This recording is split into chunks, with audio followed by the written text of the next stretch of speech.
Адасқан ару, болған оқиға ізімен. Шырайлым отбасында 3 қыздың кенжесі.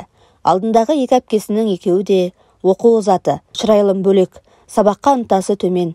Тіпті мектепке барғысы келмейді. Сабақтан қашып кеткісі кеп тұрады. 10 жасқа толған шағынан бастап, ешкімнің ойына келмейтін бір затқа үйір болды. Ол арақ еді. Үйде қонаққа деп алып қойған шыны бөтелкелер Шырайлымның көзіне оттай басылып өзіне шақырып тұратын. Анасы көпшіл, аптасына 1 рет қонақ шақыратын.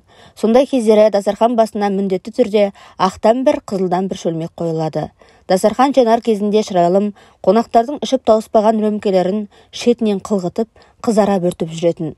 Бұны байқап жатқан тірі жан жоқ. Тіпті қонақтармен арқа-жарқа болған анасы да дастархан жанында жүрген қызына көз тоқтатып қарамапты. Шырайлымның араққа әуестігі содан бері артпаса, кеміген емес. 11-ші сыныпқа жеткенде тіптен арақтың қай түрін болса да қиналмай шетінді шығарды. Терең құдық сияқты жұта береді. Не анасы, не әкесі кенже қызының бұл қылығын білген емес. Арақ ішетін қызға темекі бұйым ба, темекінің де түр-түрін будақтатып жүре беретін. Қызым үйде, қылығы түзде. Анасы Шырайлымның түздегі қылығынан бейхабар. Керісінше қызын қатты мақтан тұтатын. Анасы мен әкесі күні бойы жұмыста, бұлардың шалт еткен оқыс қадамдарын көтере алатындай халде емес еді. Әсіресе анасы үйдегі шаруа істелмесе де шыңғыртып 3 қызды бірдей көк шыбықпен сабайтын. Шырайлымды анасы алдыңғы 2 қызына қарағанда өжет, кез келген ортада сытылып шығып сөйлеуге ұялмайтын қайсар деп ойлайтын. Шын мәнінде Шырайлым көбіне шаламас күйде жүретін. Арақты жастайынан ішкен соң ағзасының үйреніп кеткені соншалық арақсыз жүре алмайтын күйге жетті. Мектеп бітірген соң Шырайлым оқуға түсе алмады. Бар жинаған білімімен колледжге тапсырды. Шырайлымның хикаясы енді басталғандай еді. Бойжеткеннің араққа әуестігі үдей берді. Қолына түскен ақшаның көп бөлігін араққа жұмсайтын. Ащы судан ұрттамаса өмір сүре алмайтын халге жетті. Әсіресе Шырайлым туралы хабар жігіттердің арасына тез тарады. Алғаш рет студенттердің кешіне барған. Таныс емес жігіттердің ортасында билеп жүргенін біледі. Ар жағы есінде жоқ. Көзін ашса, тыр жалаңаш күйде біреудің төсегінде жатыр. Төсекте 1 жігіт, жерде 3 жігіт жатыр. Олар да тыр жалаңаш, төртеуін де танымайды. Мен қайдамын деп шошыды Шырайлым. Ащы судың кесірінен пәктігінің кімнің борбайында кеткенін де білмейді. Бұл жерден тез қарасын батыруға асықты. Жылдам киініп, бұтын ауырсынып, сүйретіліп пәтерден шықты да жүгірді қыз. Жылап келеді. Арақпен бірге ақылымды да іштім-ау. Әкеме не бетімді айтамын, анамның көзіне қалай қараймын деп өзінен жеркеніп жатақханаға жетіп жығылды. Жатақханада бірге тұратын қыздар Шырайлымды көре сала бір-бірімен пыш-пыш етіп сыбырласты. Бөлмесіне кірді де бүркеніп жатып қалды Шырайлым. Келдің бе? Деді бірге тұратын қыздардың бірі Тоты. Келдім. Не болды? Деді Шырайлым. Кеше 4-ші курстың жігіттерімен кетіп бара жатыр едің ғой. Сені айғайлап шақырдық, бізге қарамадың, деді Тоты. Шырайлым үндемеді. Басы мең-зең боп оянды.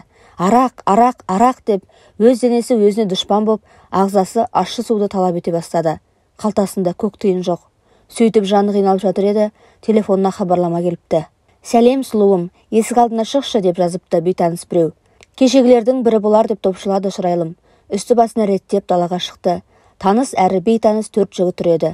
Кешегі 4-еу екенін жазбай таныса да, аттарын есіне түсіре алмады. Шырайлым, жүр, саған сыйлық дайындап қойдық, деп жылмыңдады біреуі. Екіншісі қалтасынан шөлмектің мойнын жылдың еткізді. Шырайлымның көз жанары жарқ ете түсті. Арақ. Шырайлым үнсіз келісті. 4 жігіт кешегі пәтерге әкеліп, олжып тұрған бойжеткеннің жас денесін жәукемдеді. Ойларына келгенін істеп болған соң, бір шөлмек арақты ашты да қыздың аузына құя бастады. Шырайлым көзін жұмып алып тамсана жұтты. Бұл үшін тәтті шырын сияқты рахаттана қылғыта берді. Осылайша Шырайлым осы колледждің түнгі көбелегі атанды. Жігіттен жігітке өтіп жүріп, өзінен 30 жас үлкен Айбармен танысты. Айбар кәсіпкер. Сол жердегі бірнеше мейрамхананың иесі, өңірге аты шығып үлгерген Шырайлымды бір көрмекке бекінген. Бұған дейін тек араққа арын айырбастап келген қызды өзіне шақырып алып былай деді. Мен саған әр түн сайын $100 төлеймін, бірақ сен менен басқа ешкімге тиесілі болмайсың. Шырайлым қуана келісті. Сөйтіп қыздың қалтасында ақша пайда болды. 1-ші курс аяқталып, бәрі ауылдарына демалуға қайтты. Шырайлым да әке-шешесін сағынған еді. Ауылға келген қызды тіпті өз анасы әрең таныды. Үстінде қымбат киім, бренд сөмке, беті аппақ ажарлы ару одан әрмен сұлулана түсіпті. Шырайлым десе шырайлым деп анасы қызын бауырына басқанда, қызының үстінен шыққан қымбат иіс су бүкіл үйді алып кетті. Әкешім, анашым, мынау сендерге келген сыйлығым, деді де қыз қалтасынан бір бума ақша шығарып үстелдің үстіне тастады. Анасы жылап жіберді. Қызым-ау, бұл ақшаны қайдан алдың? Деді анасы. Жұмыс істедім, анашым. Қандай жұмыс істедің, жарығым? Оны қайтесіңдер? Әйтеуір дұрыс жұмыс. Анау ақшаны алыңдар да қажеттеріңе жаратыңдар, деді Шырайлым. Адам болды деген осы. Әрдайым екі қызы мақтайтын едім, ерке қызым бәрінен озды міне, деп мақтанды анасы. Шырайлым бұл жолы да ешкімге қылығын білдірмеді. Тіпті сыныптастармен жиналғанда да сыр білдірген жоқ.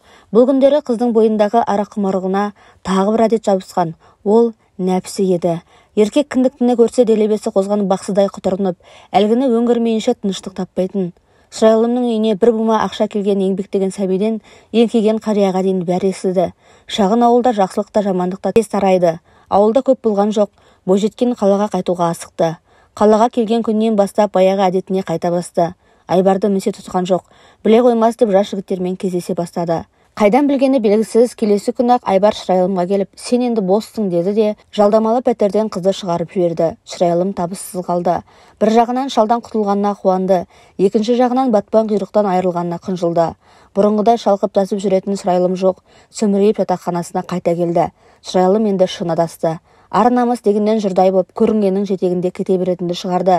Қыздың атағы басшылыққа дейін жетіп, басшылық бір күнде шешім қабылдап, Шырайлымды оқудан шығарып тастады. Еркіндік алдым-ау деп терең тыныстады қыз. Сөйтті де жезөкшелер жиналып тұрған көшеге қарай беттеді. Менің орным осы жер, деді Шырайлым. Шырайлым жезөкше атанды деген хабар ауылдағы әке-шешесінің құлағына жетті. Бұл күндері қыз тіпті ешкімнің телефонын көтермейтін болған. Туысқандарынан бөлініп қараңғы өмірін сүріп жатты.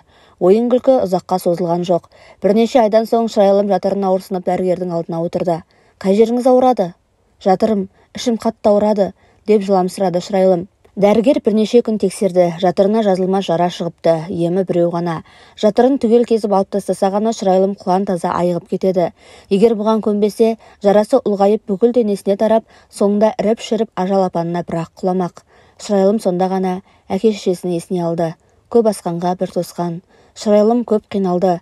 Дерті дендемей тұрып жатырын алдатпасқа амалы жоқ. Сонда мен өмір бойы ана атана алмаймын ба? Деп жыламсырады ару. Аурухана қабырғасына жатырын тастап шықты қыз. Жатырмен бірге ана танам деген жүрек түкпіріндегі арманын бірге тастағанда еді. Бұл енді ешқашан сәби сүйе алмайды. Ешқашан. Бәрі сенің кесірің деп пәтеріне келді де, сөреде самсап тұрған шөлмектерді бірінен соң бірін жерге лақтырып сындырды. Сөйтті де ең соңғы сынбаған шөлмекті бұрап ашып басына төңкере құйды. Рахаттана жұтты. Шырайлым тағы да масаң күйде тәлтіректеп далаға шықты. Күні кеше пышаққа түсіп шыққаны есінде жоқ. Есуас адамша арақтың буымен сүйкімсіз жалаңдайды. Шырайлым көшедегі сәкіде ұзақ отырды.